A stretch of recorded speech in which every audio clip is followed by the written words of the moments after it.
সারা বিশ্ব চমকে উঠেছিল তার নির্ঘোষ শুনে। Sisters and brothers of America, তিনি আবার নোবেল পুরস্কার হাতে পৃথিবীকে শোনালেন বরিশধরা মাঝে শান্তির বাড়ি। তার কণ্ঠেই তো শোনা গেল কদম কদম বাড়ায়ে যা। কান চলচ্চিত্র উৎসবে শিল্প সমালোচকেরা অবাক হয়ে গেলেন তার অনবদ্য মনশিয়ানা দেখে। আইনস্টাইনের সঙ্গে জোট বেঁধে তার আবিষ্কার তাক লাগিয়ে দিল বিজ্ঞান বিশ্বকে। আরও অজস্র সহস্রবিধ রূপ তার। কে তিনি?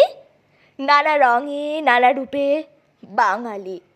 অবশিষ্ট ভারত ও পৃথিবী তার দিকে তাকিয়ে থাকত সসম্ভ্রমে। সূর্য অস্তমিত। তিনি গান বেঁধেছিলেন, আমরা বোমা বাঁধি। তিনি সৃষ্টি করেছিলেন ভাষা দিয়ে সম্মোহিনী মায়াজাল, আমরা রচনা করছি কুৎসিত খিস্তি খেউর। তিনি রক্ত দিয়েছিলেন, আমরা এখন রক্ত পান করছি। আমাদের নীতি নেই, আদর্শ নেই, উদ্ভাবন নেই, আমাদের মেরুদণ্ড নেই। আছে মেরুকরণের ক্ষুদ্রতা, আরও কতটা কদর্য হওয়া যায় তারই প্রতিযোগিতা। ঘৃণায় মুখ ফিরিয়েছে অবশিষ্ট বিশ্ব। কে আমরা?